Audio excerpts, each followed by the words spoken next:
Hello दोस्तों, आज से हम पढ़ेंगे इंडियन पॉलिटी। इंडियन पॉलिटी और इंडियन पॉलिटी में पहला टॉपिक पढ़ेंगे भारत का संवैधानिक विकास। भारत का संवैधानिक विकास। भारत के संवैधानिक विकास को 2 पार्ट्स में डिवाइड करके पढ़ा जाता है।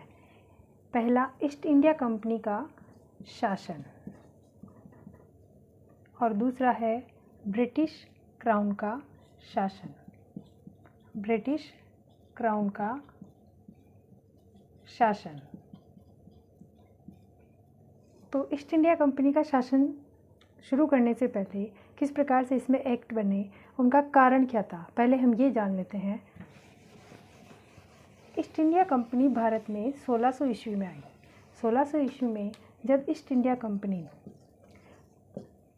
भारत में आने के लिए, भारत में व्यापार करने के उद्देश्य से ये 1600 ईस्वी में आई, तो 31 दिसंबर 1600 ईस्वी को ब्रिटेन की महारानी एलिजाबेथ प्रथम उनसे इन्होंने परमिशन ली।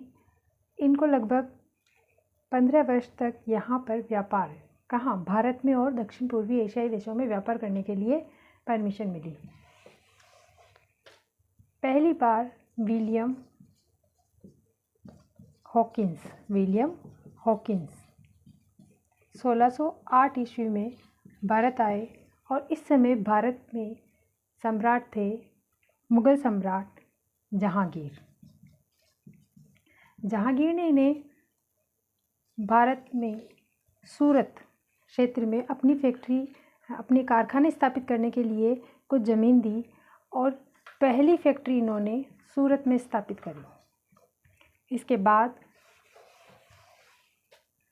सर टॉमस रो जो कि राजा होम्स का राजदूत था। किनके राजदूत थे? होम्स के, वहाँ के सम्राट होम्स के ये राजदूत थे और ये राजदूत बनकर कहाँ आए? भारत में 1612 ईस्वी में इनका आगमन हुआ और ये जहांगीर से जाकर के अजमेर के मेघनीस दुर्ग में मिले।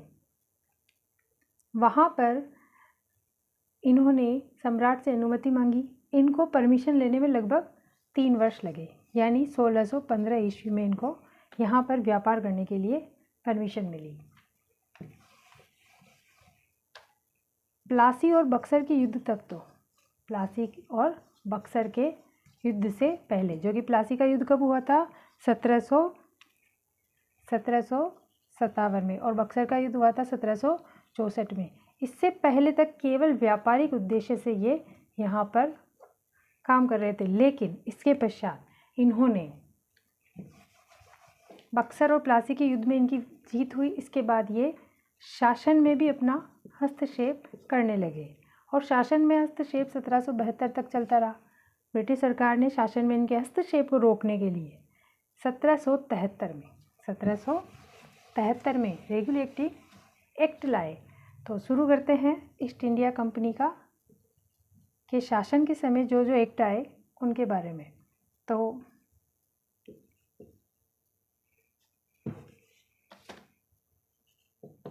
शासन और इसके समय जो एक्ट आए थे, पहला था रेगुलेटिंग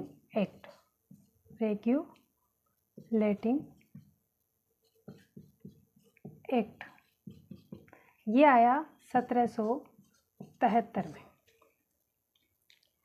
1773 में रेगुलेटिंग एक्ट, प्रश्न यहीं से बनता है, पहली बार ईस्ट इंडिया कंपनी के शासन के समय कौन सा एक्ट लाए गए? तो 1773 में रेगुलेटिंग एक्ट लाया गया।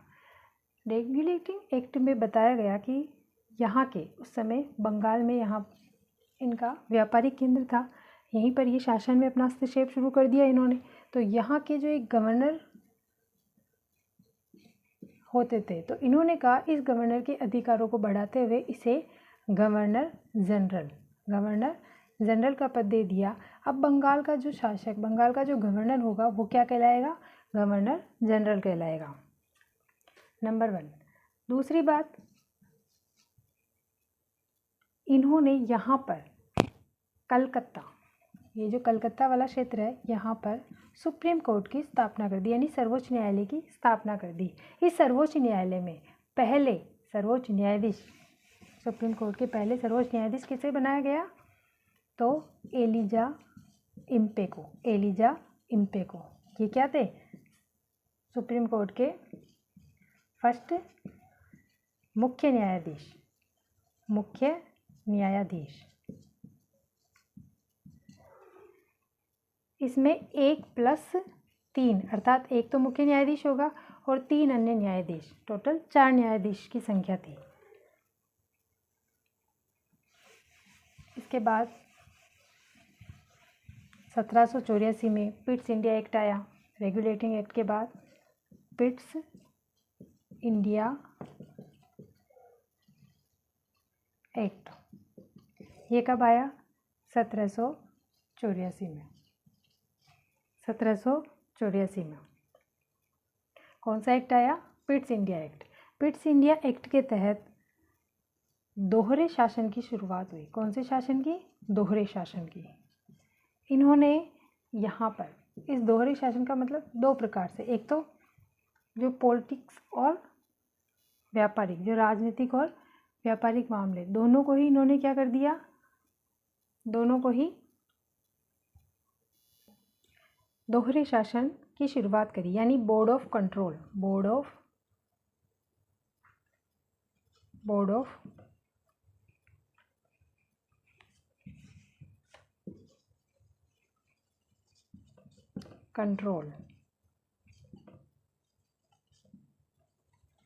कंट्रोलर एंड बोर्ड ऑफ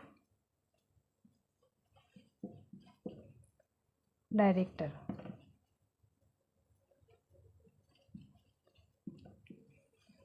इसका संबंध था व्यापारिक मामलों से, व्यापारिक मामले, और इसका संबंध था राजनीतिक मामलों से। किससे? राजनीतिक मामलों से। बस इस पिट्स इंडिया एक्ट में यही महत्वपूर्ण चीज़ थी। पिट्स इंडिया एक्ट के बाद में जितने भी एक्ट आए उनको चार्टर एक्ट के नाम से जाना गया। किस नाम से जाना गया? चार्टर एक्ट के नाम से। चार्टर एक्ट 1793 यानी 1793, charter act 1793, charter act 1830, charter act 1833 और चार्टर एक्ट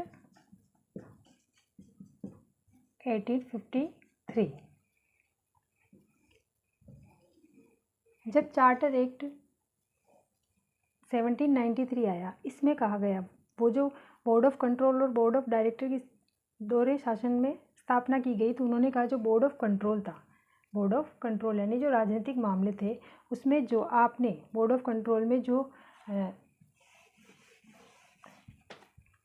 सदस्य नियुक्त किए हैं, बोर्ड कौन सा वाला शासन के तहत? चार्टर एक्ट 1793 में क्या कहा गया? तीसरे नंबर का था ये, कि आपने जो बोर्ड ऑफ कंट्रोल की स्थापना करी है, पहले तो इन सबको वेतन, इसके जो सदस्य थे, इन सदस्यों को वेतन मिलता था ब्रिटिश सरकार की ओर से, लेकिन अब इनको वेतन कहाँ से मिलेगा? इन सदस्यों को तो इनको वेतन दिया जाएगा भारतीय राजस्व से। इन्हें वेतन कहाँ से मिलेगा? भारतीय राजस्व से। किस एक्ट में कहा गया? चार्टर एक्ट के तहत 1793 में। चार्टर एक्ट आया 1830। इसमें क्या बताया चार्टर एक्ट में?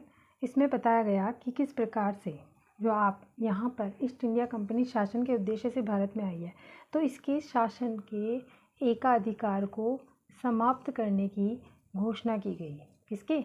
ईस्ट इंडिया कंपनी के जो व्यापारिक एकाधिकार थे, किसको छोड़कर? ईस्ट इंडिया कंपनी के चीन के साथ व्यापार को। किसके साथ व्यापार को? चीन के साथ व्यापार को।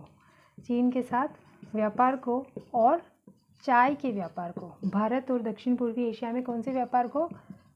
चाय के व्यापार को छोड़ करके शेष सभी व्यापारिक अधिकारों को क्या कर दिया, समाप्त कर दिया गया।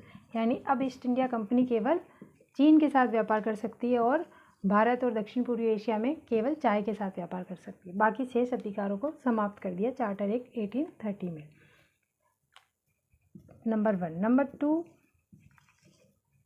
यहाँ पर जो भारत में शिक्षा के लिए उन्होंने कहा शिक्षा में भी सुधार होना चाहिए, ठीक है ना। तो इन्होंने शिक्षा के लिए इस एक्ट के तहत लगभग 1 लाख रुपए प्रति वर्ष 1 लाख रुपए प्रति वर्ष खर्च करने की घोषणा की। नंबर 3 पर इन्होंने कहा कि ईसाइयों को कहा कि आप आइए भारत में और यहाँ पर ईसाई धर्म का प्रचार करिए। तो ईसाई मिशनरियों को भारत में ईसाई धर्म के प्रचार के लिए इन्होंने अनुमति प्रदान कर दी, परमिशन दे दी। ईसाई मिशनरियों को क्या कहा कि आप भारत में क्या कर सकते हो, भारत में आप ईसाई धर्म का प्रचार कर सकते हो। तो भारत में इन्होंने ईसाई धर्म के प्रचार के लिए अनुमति दे दी। ईसाई धर्म का प्रचार करने की परमिशन मिल गई। किनको, ईसाई मिशनरियों को। और एक सामान्य सी चीज़ थी इस एक्ट में, एक और बताया कि स्थानीय जो स्वायत्तशासी संस्थाएं हैं, इन स्वायत्तशासी संस्थाओं को अपने क्षेत्र में, टैक्स लगाने का, क्या करने का, टैक्स लगाने का अधिकार दे दिया कि आप अपने क्षेत्र में क्या लगा सकते हो, स्थानीय स्वायत्तशासी संस्थाएं टैक्स लगा सकेगी। ये 4 चीज़ें इसमें मुख्य थी। इसके बाद आता है चार्टर एक्ट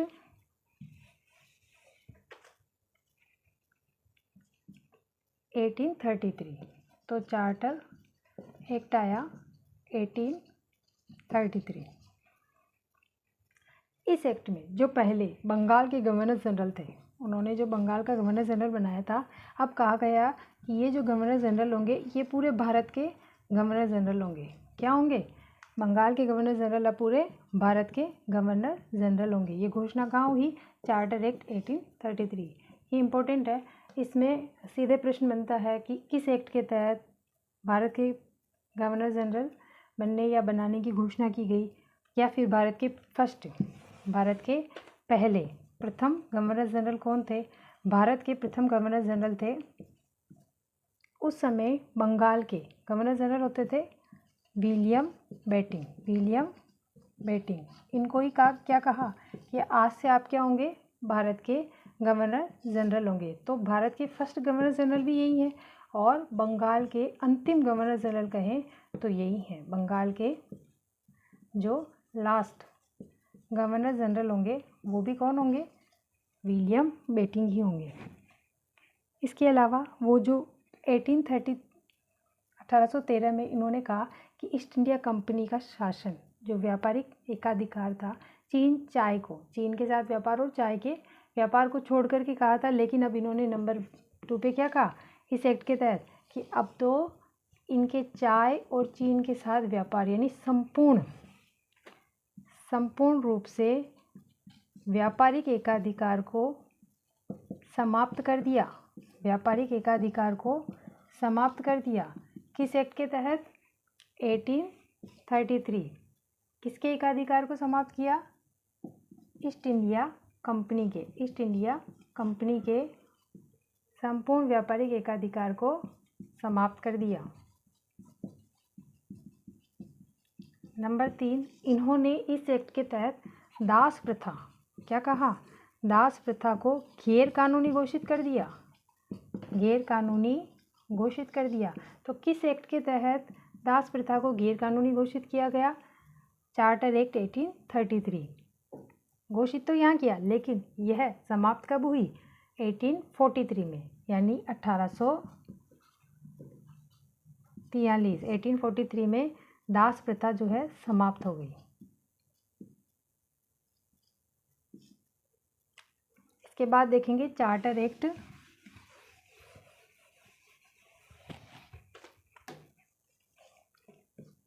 1853। Charter act 1853।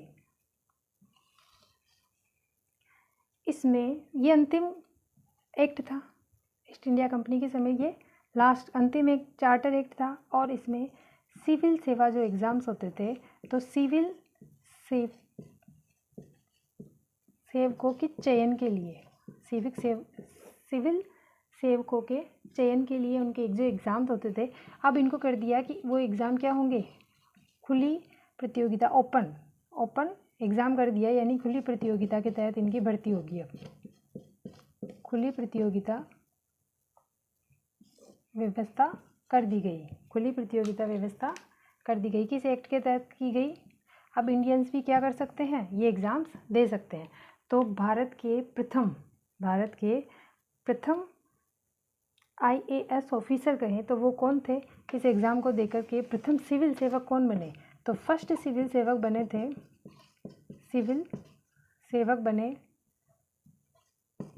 सेवक सत्येंद्र नाथ टैगोर। कौन बने?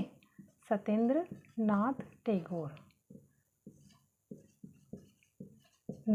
टैगोर भारत के पहले सिविल सेवक बने। 1864 में इन्होंने एग्ज़ाम फाइट किया और वो पास हुए थे 1864 में, 1864 में।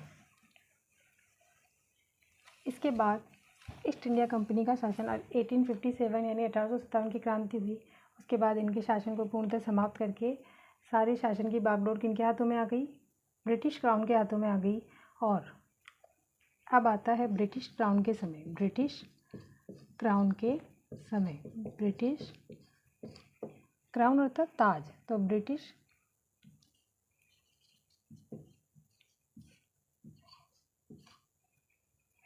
क्राउन के शासन के समय कौन कौन से अधिनियम आए उनको देखेंगे। पहला था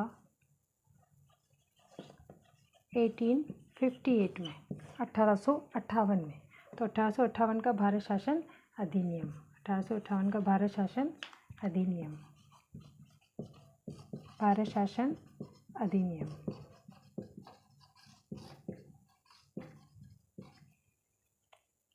क्या कहता है ये अधिनियम? 1858 के भारत शासन अधिनियम के तहत ये अधिनियम लाने का सबसे प्रमुख कारण था 1857 की क्रांति। 1857 की क्रांति इस एक्ट को लाने का या इस अधिनियम को लाने का कारण था। इस अधिनियम में कंपनी के शासन को समाप्त कर दिया गया। कंपनी के शासन को समाप्त करके भारत में अब किसका शासन शुरू हो गया? ब्रिटिश क्राउन का। भारत में ब्रिटिश क्राउन का शासन शुरू हो गया। ब्रिटिश क्राउन का शासन शुरू हो गया। भारत के जो गवर्नर जनरल थे, किस एक्ट के तहत बनाया गया था उनको?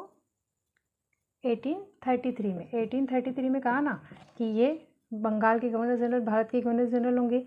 यही गवर्नर जनरल जो है उस समय 1857 में और 1858 में जो गवर्नर जनरल थे उनका लॉर्ड कैनिंग थे उस समय, लॉर्ड कैनिंग। तो इन्होंने कहा कि वो जो गवर्नर जनरल का पद है उसको हम और अधिक अधिकार देते हुए इस पद का नाम बदल के उन्होंने वायसराय कर दिया। वायसराय। अब भारत के ये क्या कहलाएंगे? वायसराय। कौन? Governor general. तो भारत के अंतिम गवर्नर जनरल कौन थे? तो भारत के अंतिम गवर्नर जनरल थे लॉर्ड कैनिंग। भारत के प्रथम वायसराय कौन होंगे? Lord Canning. तो लॉर्ड कैनिंग भारत के अंतिम गवर्नर जनरल और भारत के फर्स्ट वायसराय कौन है? लॉर्ड कैनिंग ही होंगे।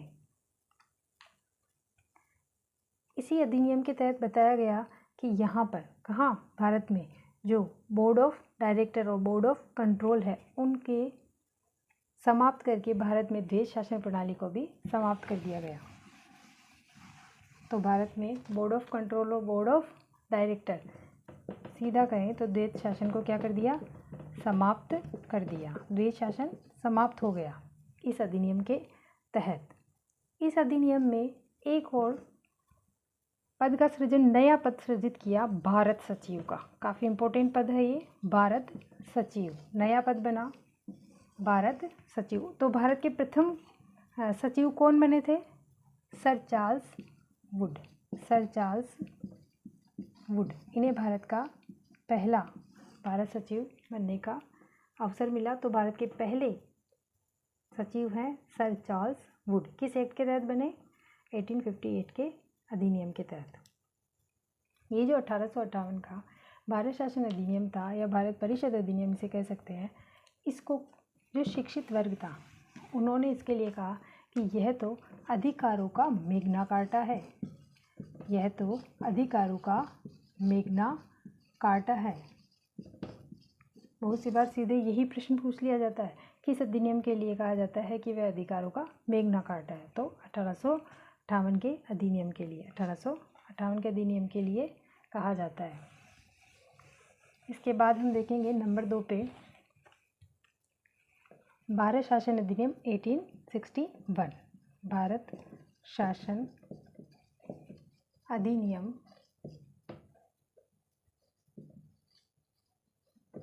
1861। इसमें एक ही बहुत महत्वपूर्ण बात हुई थी कि यहाँ के जो वायसराय थे, जिसे बहुत सी बार परीक्षा में उसके लिए गवर्नर जनरल भी लिखा हुआ आता है, तो गवर्नर जनरल, इन्हें और शक्तियाँ प्रदान करते हुए कहा गया कि अब वायसराय क्या कर सकते हैं? अध्यादेश जारी कर सकते हैं। अध्यादेश जारी करने का अधिकार दिया गया। वर्तमान में अध्यादेश जारी करने का अधिकार किसके पास है? भारत के राष्ट्रपति के पास। तो उस समय किस एक्ट के तहत? अभी PTI 2023 का जो एग्ज़ाम हुआ था उसमें भी ये पूछा गया था कि भारत किस अधिनियम के तहत वायसराय को अध्यादेश जारी करने का अधिकार है। इसके अलावा PTET के पुराने एग्ज़ाम्स में भी ये क्वेश्चन रिपीट हुए हैं, काफ़ी बार रिपीट होता है। तो भारत के वायसराय को 1861 के अधिनियम के तहत अध्यादेश जारी करने का अधिकार दिया गया। किस अधिनियम के तहत? 1861 के अधिनियम के तहत। इसके अलावा विधान परिषदों का गठन किया गया बंगाल में, पश्चिमी प्रांत में, बंगाल में, पश्चिमी प्रांत में और पंजाब में। इन 3 जगह क्या किया गया? विधान परिषदों का गठन किया गया। और अब हाई कोर्ट यानी उच्च न्यायालय, उच्च न्यायालय की स्थापना की गई। कहाँ पर की गई उच्च न्यायालय की स्थापना? कलकत्ता में की गई। कलकत्ता, मुंबई और मद्रास। कलकत्ता, मुंबई और मद्रास, इन 3 जगह पे क्या किया गया? हाई कोर्ट यानी उच्च न्यायालय की स्थापना की गई। किस एक्ट के तहत की गई? 1861 के एक्ट के तहत।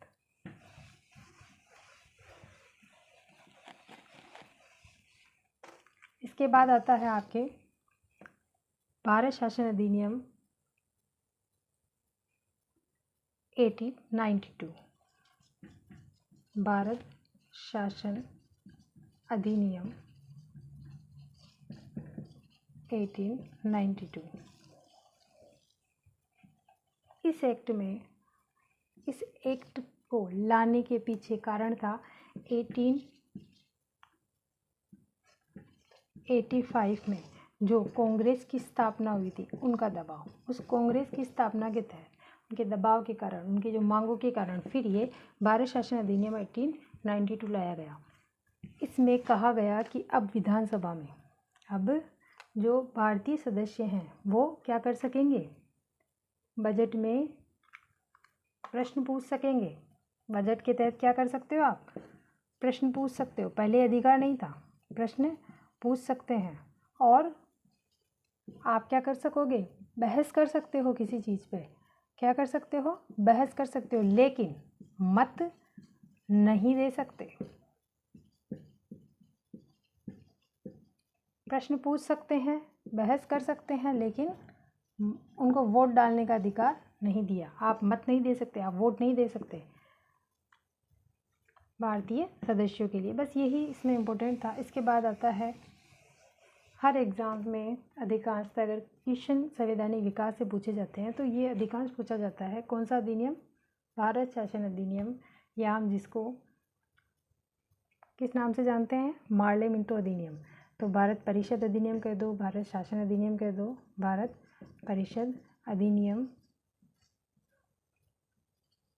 1909।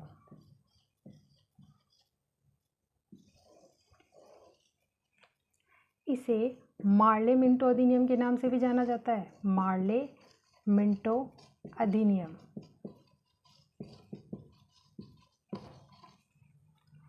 मार्ले उस समय हमारे भारत के भारत सचिव होते थे। कौन था मार्ले? भारत सचिव, भारत सचिव। और मिंटो कौन थे? वायसराय, भारत के वायसराय। जब ये अधिनियम लाया गया तो इन्हीं के नाम से इसे मार्ले मिंटो अधिनियम कहा जाता है। जब ये अधिनियम लाया गया, ये ब्रिटेन में बैठते थे, भारत सचिव मार्ले। मिंटो ने मार्ले को पत्र लिखा और उस पत्र में उन्होंने इस अधिनियम के लिए कहा कि हम इस अधिनियम के तहत जब इन्होंने अधिकार दिया, इस अधिनियम जो प्रावधान किए इन्होंने, पृथक निर्वाचन, किसका? पृथक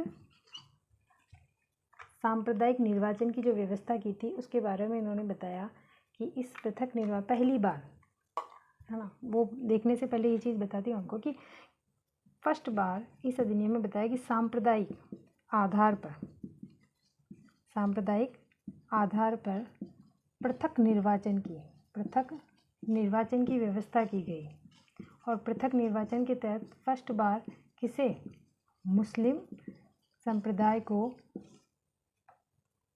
पृथक निर्वाचन के लिए अलग से इनके लिए व्यवस्था की गई, मुस्लिम संप्रदाय के लिए। और इसी के तहत यहाँ के जो वायसराय थे, कौन? मिंटो, इन्हें पत्र लिखते हैं और कहते हैं कि हम इस सांप्रदायिक निर्वाचन के द्वारा यहाँ पर ऐसा नागदंत बो रहे हैं जिसका फल बहुत ही भीषण होगा। भविष्य में उसका फल क्या होगा? बहुत ही भीषण होगा। तो इसके लिए उन्होंने नागदंत की उपमा दी थी कि हम ऐसा नागदंत बो रहे हैं जो भविष्य में काफ़ी बहुत भीषण फल देगा। मिंटो को ही सांप्रदायिक निर्वाचन का जनक कहा जाता है। मिंटो को सांप्रदायिक निर्वाचन का क्या कहा जाता है? जनक। सांप्रदायिक निर्वाचन का जनक कहा जाता है। किसे कहा जाता है? मिंटो को, जो कि हमारे भारत के क्या थे? वायसराय थे। इनकी कार्यकारिणी जो परिषद थी, इनकी जो कार्यकारिणी परिषद थी उसमें फर्स्ट भारतीय सदस्य, फर्स्ट उस कार्यकारिणी परिषद में फर्स्ट भारतीय सदस्य बने थे सत्येंद्र प्रसाद सिन्हा। सत्येंद्र प्रसाद सिन्हा।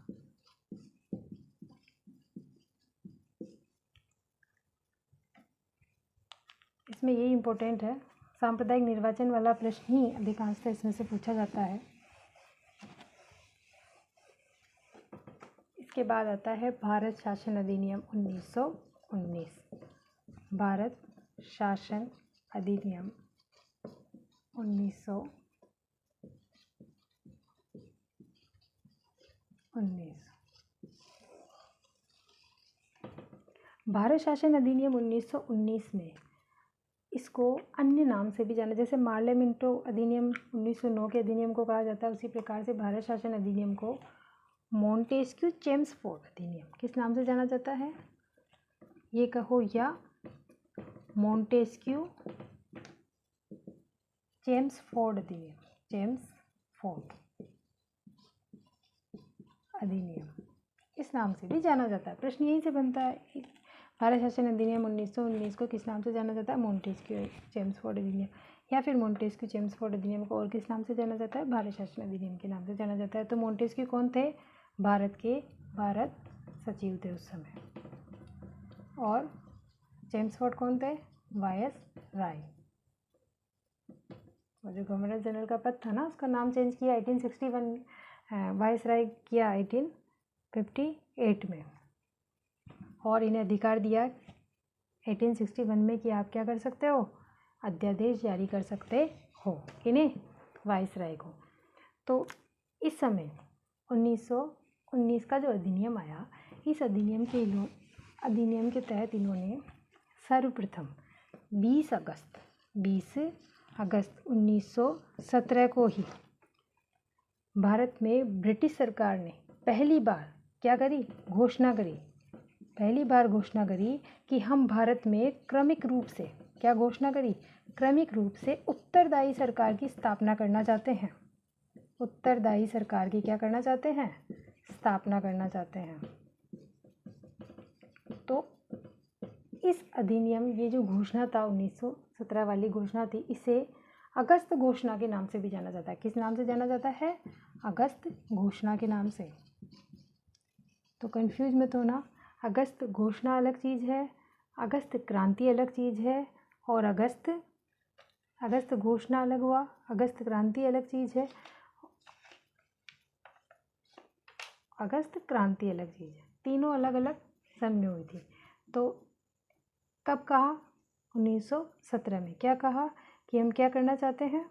यहाँ पर उत्तरदायी सरकार की स्थापना करना चाहते हैं। इसी उद्देश्य के तहत, इसी को लागू करने के लिए उन्होंने क्या किया? भारत शासन अधिनियम 1919 आया। इस अधिनियम के तहत प्रावधान किया गया कि भारत में पहली बार यहाँ पर प्रांतों में, कहाँ पर? प्रांतों में द्वैध शासन की स्थापना की गई। प्रांतों में क्या किया गया इस अधिनियम के तहत? द्वैध शासन की स्थापना की गई। कहाँ पर? प्रांतों में। और केंद्र में क्या किया? द्विसदनात्मक व्यवस्था की गई। केंद्र में द्विसदनात्मक व्यवस्था की गई। केंद्र में द्विसदनात्मक व्यवस्था किस अधिनियम के तहत हुई? भारत शासन अधिनियम 1919। और प्रांतों में द्वैध शासन की व्यवस्था, द्वैध शासन की शुरुआत हुई कब? 1919 के अधिनियम के तहत। वो जो सांप्रदायिक निर्वाचन की शुरुआत इन्होंने 1909 के अधिनियम के तहत की, उसी को इन्होंने आगे बढ़ाते हुए सांप्रदायिक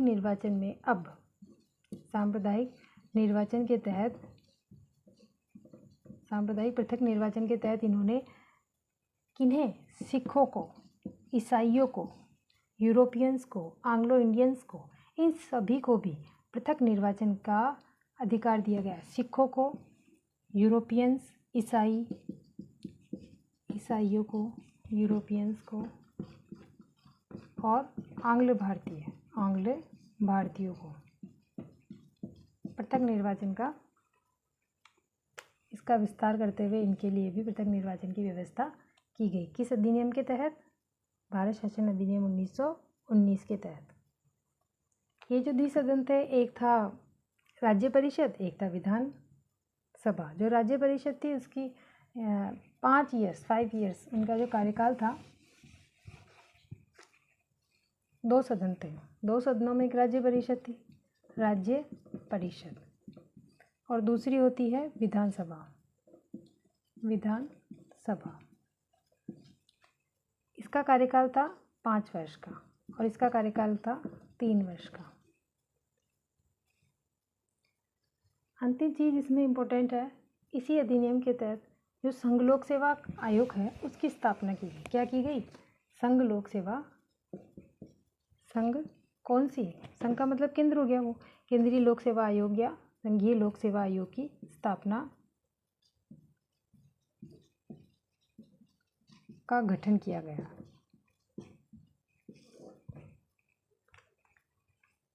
इसके लिए एक आयोग गठित हुआ था जिसे ली आयोग के नाम से भी जाना जाता है।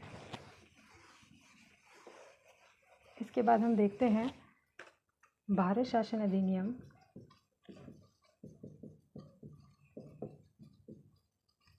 1935 का भारत शासन अधिनियम।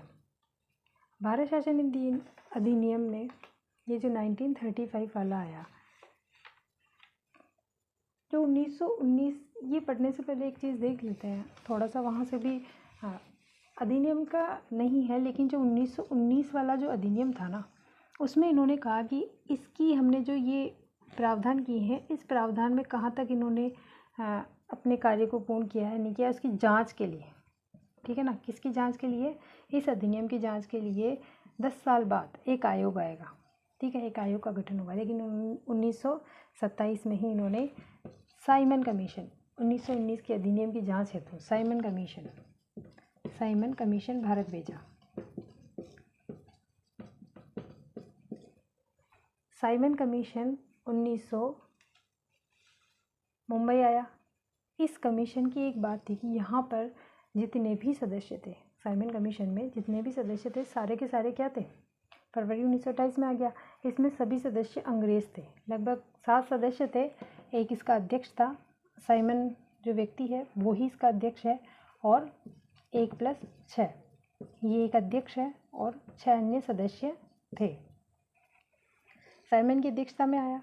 6 सदस्य अंग्रेज है, सभी अंग्रेज हैं, तो ये हमारे हित में कैसे बात करेंगे?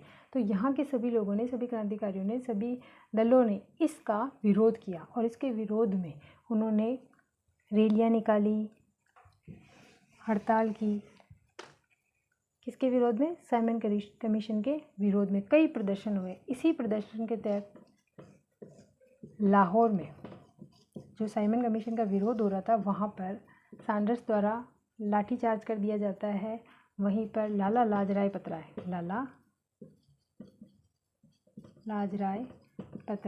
की लाठीचार्ज के कारण, लाठियों के प्रहार से घायल होने के कारण इनकी मृत्यु हो जाती है। और जब इन पर लाठियों का प्रहार किया जा रहा था, उससे घायल होकर इन्होंने कहा, मेरे शरीर पर जो लाठियों का प्रहार किया गया है, तो एक एक लाठी मेरे शरीर पर गिराई गई, इनके अंग्रेज़ों द्वारा गिराई गई जो लाठी है, वो एक एक लाठी अंग्रेज साम्राज्य के ताबूत की कील साबित होगी। क्या कहा इन्होंने? अंग्रेज साम्राज्य के ताबूत की कील साबित होगी। ये कथन भी पूछ लेते हैं वो उसी बार, ये किसने कहा? तो लाला लाजराय पतराय ने। कब कहा? जब इन पर लाठीचार्ज किया गया था। इनकी इसके कारण फिर 17 नवंबर 1928 को इनकी मृत्यु हो जाती है। 17 नवंबर 1928 को इनकी मृत्यु हो जाती है।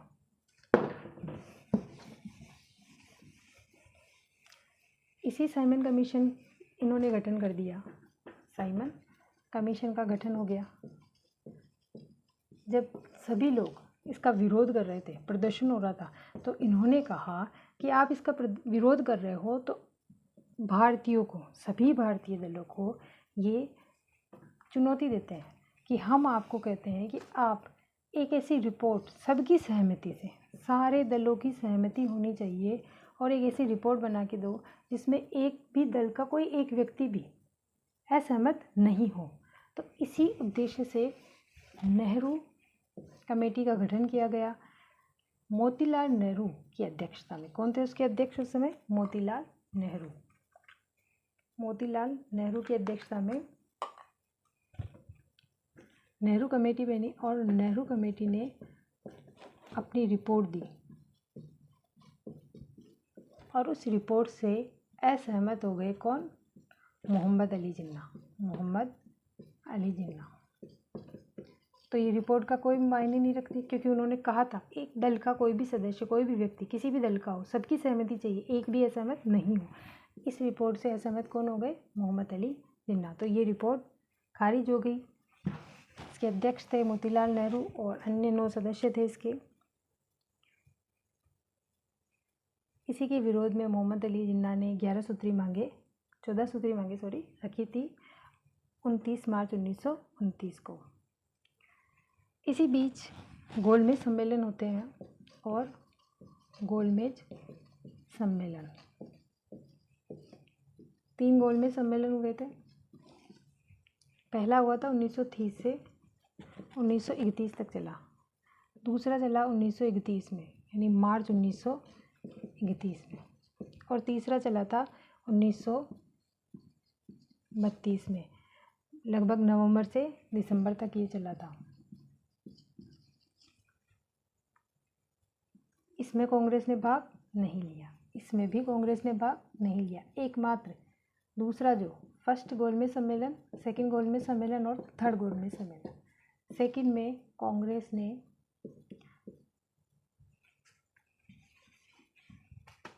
मुख्य रूप से महात्मा गांधी इस सम्मेलन में गए थे। महात्मा गांधी किस सम्मेलन में? द्वितीय गोलमेज सम्मेलन में। प्रथम गोलमेज सम्मेलन में अंबेडकर ऐसे व्यक्ति थे, भीमराव अंबेडकर जी, जो तीनों ही गोलमेज सम्मेलन में सम्मिलित होने के लिए गए थे। यहाँ पर उन्होंने अपने लिए यानी दलितों के लिए, स्वयं के लिए नहीं, दलितों के लिए उन्होंने पृथक निर्वाचन की मांग करी। सबको पृथक निर्वाचन व्यवस्था मिल रही थी, सिखों को, ईसाइयों को, मुस्लिम को, तो इन्होंने कहा दलितों के लिए भी क्या होनी चाहिए? पृथक निर्वाचन। यहीं से महात्मा गांधी इनकी इस बात से असहमत होकर के, किनके? भीमराव अंबेडकर की बात से असहमत होकर के बीच में ही इस सम्मेलन को छोड़ करके वापस आ जाते हैं और यहाँ पर आकर के फिर से आंदोलन शुरू कर देते हैं। फिर से इन्हें जेल में डाल दिया जाता है और वहाँ पर इन्होंने जब 1932 से पहले सांप्रदायिक पंचांग इन्होंने जारी किया, सांप्रदायिक पंचांग। और इस सांप्रदायिक पंचांग में इन्होंने जो मांग रखी थी भीमराव अंबेडकर ने, उस सांप्रदायिक पंचांग में दलितों के लिए पृथक निर्वाचन की मांग को स्वीकार कर लिया जाता है। दलितों के लिए पृथक निर्वाचन, इस मांग को स्वीकार कर लिया जाता है। और जब इसको स्वीकार कर लिया जाता है तभी गांधी जी जेल में ही आमरण अनशन के लिए, कहाँ पर? पूना में इनको जेल में था, पूना की यवरदा जेल में थे ये, तो पूना की यवरदा जेल में ही ये आमरण अनशन के लिए बैठ जाते हैं। इनके बीच समझौता कराया जाता है, उसे पूना पैक्ट के नाम से भी जाना जाता है। पूना, उसी बार पूछ लिया जाता है पूना पैक्ट किससे संबंधित है, तो गांधी जी और अंबेडकर के मध्य समझौता हुआ था, उसे पूना पैक्ट के नाम से जाना जाता है। इसके पश्चात भारत जो सांप्रदायिक पंचांग में और गोलमेज सम्मेलनों में जो सहमति बनी थी उसको पूर्ण करने के लिए अगला अधिनियम आता है भारत शासन अधिनियम 1935। भारत शासन अधिनियम 1935। भारत शासन अधिनियम 1935। इस अधिनियम में जो बातें बताई गई उसमें से लगभग कुछ अनुच्छेद आए थे, तो उसमें से लगभग 250 अनुच्छेद हमारे संविधान में, जो कि संविधान बना तब 250 अनुच्छेदों को वैसा का वैसा ही स्वीकार कर लिया इसमें। तो इसे लघु संविधान, किस अधिनियम को लघु संविधान कहा जाता है? भारत शासन अधिनियम को लघु संविधान भी कहा जाता है। क्यों? क्योंकि लगभग 250 अनुच्छेदों को ऐसा कैसे उसमें स्वीकार कर लिया, किसमें? हमारे स्वतंत्रता के बाद संविधान सभा द्वारा जो हमारा संविधान निर्माण किया गया था उसमें लगभग।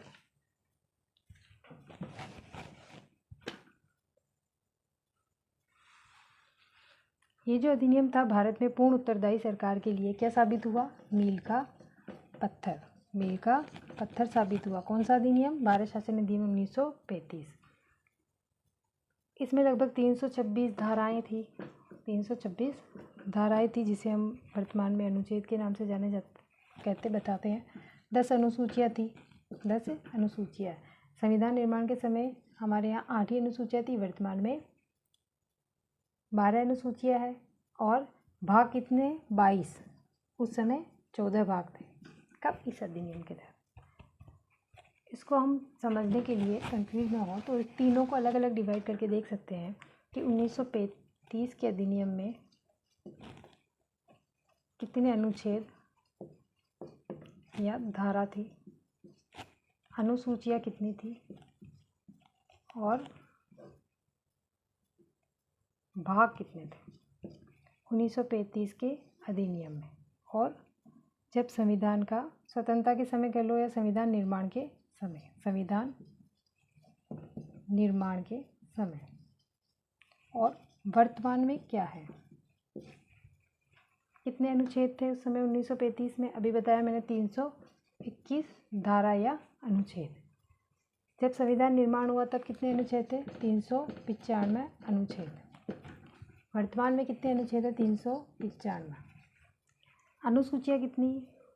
उस समय 10 अनुसूचियाँ थी और यहाँ पर 8 अनुसूचियाँ थी कब? संविधान निर्माण के समय, और वर्तमान में ये 12 अनुसूचियाँ हैं। भाग कितने थे? 14 भाग थे 1935 में। 1947 जब संविधान निर्माण हुआ तब कितने थे? 22, और वर्तमान में भी 22 ही भाग हैं। नेहरू ने पंडित जवाहरलाल नेहरू इस अधिनियम के लिए कहते हैं कि ये किसी गाड़ी है, कैसी?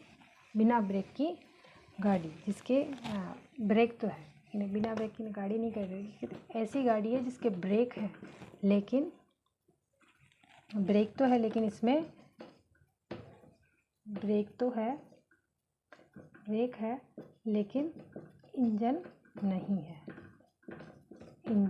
नहीं है, भारत शासन अधिनियम को ऐसी गाड़ी बताया है। इसके अतिरिक्त इस अधिनियम में वहाँ पर 1919 के अधिनियम में प्रांतों में द्वैध शासन था, उस प्रांतों के द्वैध शासन को समाप्त कर दिया जाता है। तो प्रांतों के द्वैध शासन को समाप्त कर दिया गया किस अधिनियम के तहत? 1935 के अधिनियम के तहत। इसके अतिरिक्त अब यहाँ समाप्त करके केंद्र में द्वैध शासन शुरू कर दिया। केंद्र में किस अधिनियम के तहत केंद्र में द्वैध शासन शुरू हुआ? भारत शासन अधिनियम 1935 के तहत। तो केंद्र में द्वैध शासन की शुरुआत हो गई, द्वैध शासन शुरू, या द्वैध शासन की शुरुआत कब हुई केंद्र में? तो भारत शासन अधिनियम 1935 के तहत। इसी अधिनियम में राष्ट्रपति को अध्यादेश जारी करने का अधिकार दे दिया गया। अध्यादेश जारी करने का अधिकार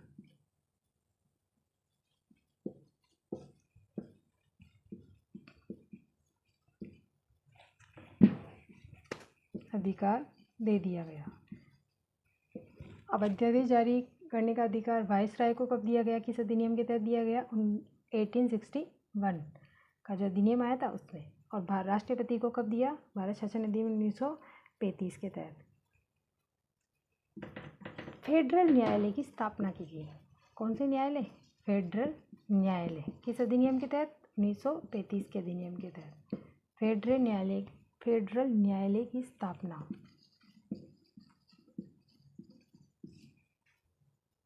घोषणा यहाँ की स्थापना हुई,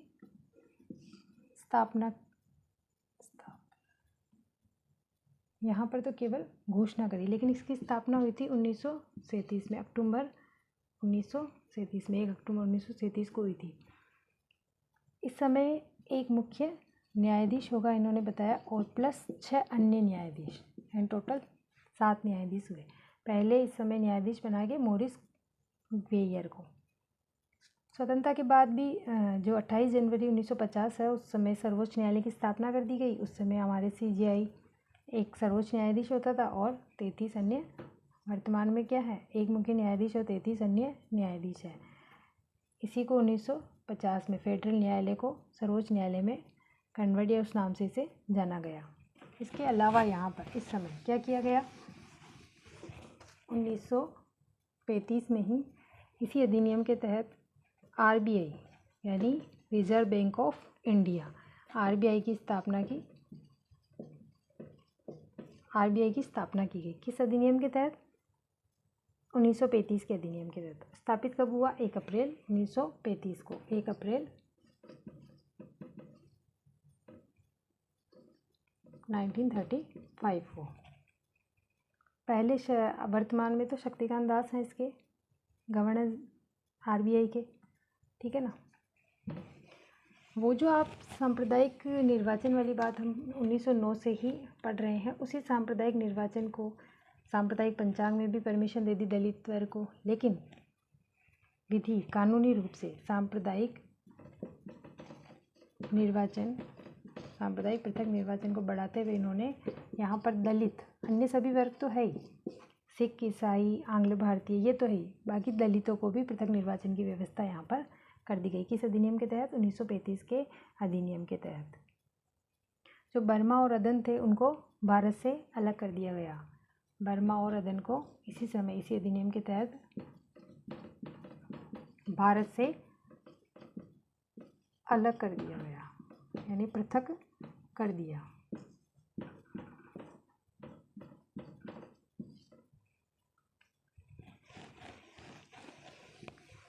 संघीय लोक सेवा आयोग की स्थापना तो हुई, लेकिन अब प्रांतों में क्या कर दिया गया, प्रांतों में भी लोक सेवा आयोग की स्थापना की गई। लोक सेवा आयोग स्थापना की गई। 2 या 2 से अधिक राज्यों के लिए संयुक्त लोक सेवा आयोग की भी स्थापना की गई। 2 या 2 से अधिक राज्यों के लिए संयुक्त लोक सेवा आयोग की स्थापना की गई। इसके अलावा संघीय लोक सेवा आयोग तो है ही, उसकी स्थापना की गई। संघ लोक सेवा आयोग या संघीय लोक सेवा आयोग की स्थापना की गई।